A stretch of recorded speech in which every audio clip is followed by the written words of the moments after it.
નરેન્દ્રભાઈ મોદીએ જે વિકાસ કર્યો છે એના સિવાય બીજી કોઈ પાર્ટી કરી શકે એમ લાગતું નથી.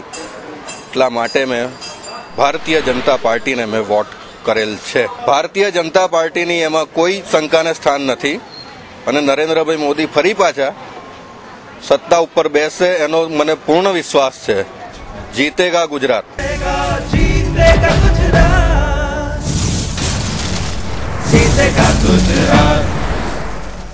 મેં ભારતીય જનતા પાર્ટીને મત આપ્યો છે. ગુજરાતના મુખ્યપ્રધાન નરેન્દ્રભાઈ મોદી એક એવા મુખ્યમંત્રી છે કે જેમણે ગુજરાત રાજ્યની કાયાપલટ કરી દીધી છે અને એમણે ગુજરાત રાજ્યનો સર્વાંગી વિકાસ કર્યો છે. મહિલાની યોજના હોય, આદિવાસી યોજના છે, શિક્ષણ ક્ષેત્રે પણ એમણે ખૂબ પ્રગતિ કરી છે. એટલે આ વખતે પણ માનનીય મુખ્યમંત્રી નરેન્દ્રભાઈ મોદી જ બનશે અને ગુજરાત રાજ્યમાં ભારતીય જનતા પાર્ટીનો ભગવો જ લહેરાશે. જીતેગા ગુજરાત.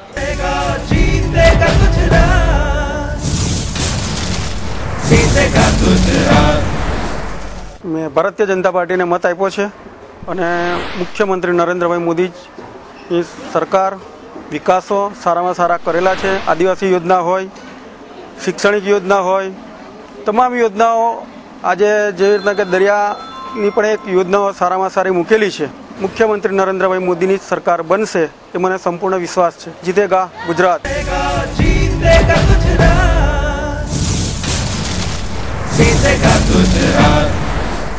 11/12/7 રોજ ગઈકાલે યોજાયેલ ચૂંટણી, જેમાં હું મારો મત ભારતીય જનતા પાર્ટીની સરકારને આપેલો છે.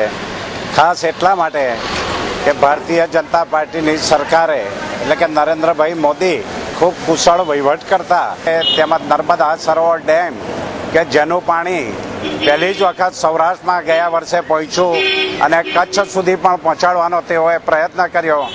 આ રીતે સિંચાઈ તેમજ પીવાના પાણીની બંને તકલીફો દૂર કરી અને ડેમને બને એટલી વધુ ઊંચાઈએ પહોંચાડવાનો પ્રયત્ન કર્યો. ગુજરાતમાંથી ગુંડા તત્વનો સફાયો થયો છે, જેની ગુજરાતની પ્રજા, બહેનો અને મા પણ રાત્રે 9-10 વાગે પણ એકલા ફરી શકે છે.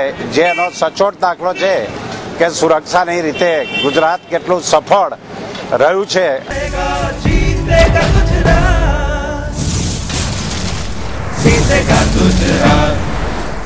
મેં મારો મત ભારતીય જનતા પાર્ટીને આપેલો છે અને મુખ્યમંત્રી દ્વારા જે વહીવટ ચાલે છે તેમાં અનેક યોજનાઓ મુખ્યમંત્રીએ મૂકી છે, જેનાથી લોકોનો સર્વાંગી વિકાસ થયો છે.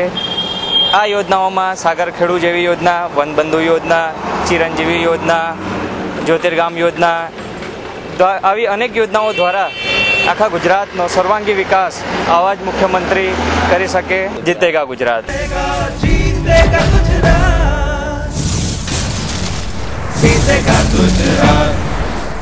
મારો મત મેં ભારતીય જનતા પાર્ટીના મુખ્યપ્રધાન નરેન્દ્રભાઈ મોદીને આપ્યો છે. એનું કારણ માત્ર એટલું છે કે નરેન્દ્રભાઈ દ્વારા જે ગરીબોનો આદિવાસી વિસ્તારની અંદર વનબંધુ યોજના દ્વારા વિકાસ થયો છે, સાગર ખેડૂ દ્વારા માછીમારોનો વિકાસ થયો છે, શિક્ષણ જગતની અંદર સર્વાંગી વિકાસ, દરેક યોજનાઓ દ્વારા નાનામાં નાના માણસ સુધી એમની યોજનાઓ સફળ રૂપે પહોંચી છે. એના કારણે મેં મારો મત ભારતીય જનતા પાર્ટીને અને આ ગુજરાતના એકમાત્ર મર્દ માણસ નરેન્દ્રભાઈ મોદીને આપ્યો છે. જીતેગા ગુજરાત.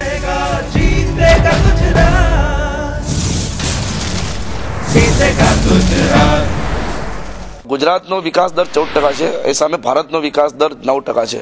તો આટલો મોટો વિકાસ દરમાં કૂદકો પણ નરેન્દ્ર મોદીના શાસનમાં જ થયો છે અને નરેન્દ્ર મોદીનું શાસન ફરીથી પુનઃ આ 5 વર્ષ ગુજરાતમાં આવવાનું છે અને આના કરતાં બમણા વેગે વિકાસ ગુજરાતનો થવાનો છે.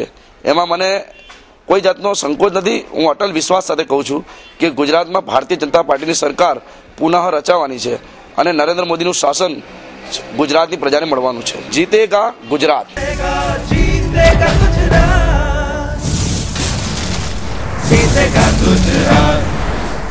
મેં મારો વોટ ભારતીય જનતા પાર્ટી અને નરેન્દ્રભાઈ મોદીની સરકારને જ આપ્યો છે.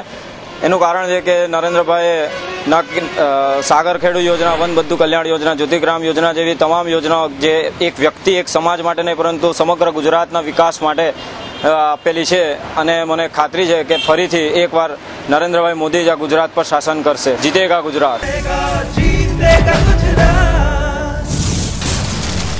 जीतेगा दूध